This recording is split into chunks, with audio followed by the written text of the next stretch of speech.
စိတ်ထားကောင်းရင်အကျိုးပေးကောင်းတယ်ဘဝရည်တည်မှုကရိုးရှင်းဖို့လိုပါတယ်ကိုယ့်ထက်သာတဲ့သူကိုလည်းမနာလိုစိတ်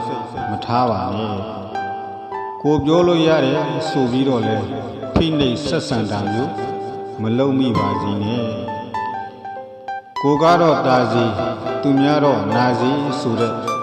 စိတ်တက်မျိုးလဲမထားပါနဲ့အရာရာကိုချင်းစာစိတ်လေးထားပြီးလှုပ်ဆောင်မယ်ဆိုရင်မိမိအတွက်ရောသူတစ်ပါးအတွက်ရောစိတ်ချမ်းသာမှုကိုဖြစ်စေနိုင်ပါတယ်သူကတော့ငါ့ပေါ်မကောင်းလို့ငါလည်းသူ့ပေါ်မကောင်းနိုင်ဘူးဆိုတဲ့အတွေးမျိုးမတွေးလိုက်ပါနဲ့သူများမကောင်းတာကသူများပဲလေကိုကကောင်းအောင်နေရမှာကကိုယ့်ရဲ့တန်ဖိုးပဲမဟုတ်ဘူးလားကိုယ်စေတနာကိုယ်လုပ်ရက်ကပဲကိုအကျိုးပြန်ပေးနိုင်တာပါတင့်ရဲ့ကောင်းမွန်တဲ့စိတ်ထားကတင့်ကို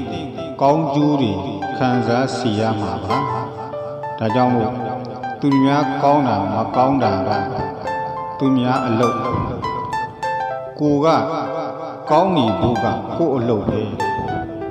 ကိုကကောင်းနေမယ်ဆိုရင်ကိုရဲ့ကောင်းတဲ့စိတ်ထားကြောင့်ကောင်းတဲ့အကျိုးရလဒ်တွေခံစားရမှာပါဒါကြောင့်မို့ဘယ်သူကောင်းကောင်းမကောင်းကောင်းကိုကောင်းအောင်သာနေပါကိုကောင်းရင်ခေါင်းဘယ်မှမရွေ့ပါဘူးလို့နော်အားလုံးပဲနှလုံးစိတ်ဝင်ကြည်လင်အေးချမ်းကြပါစေ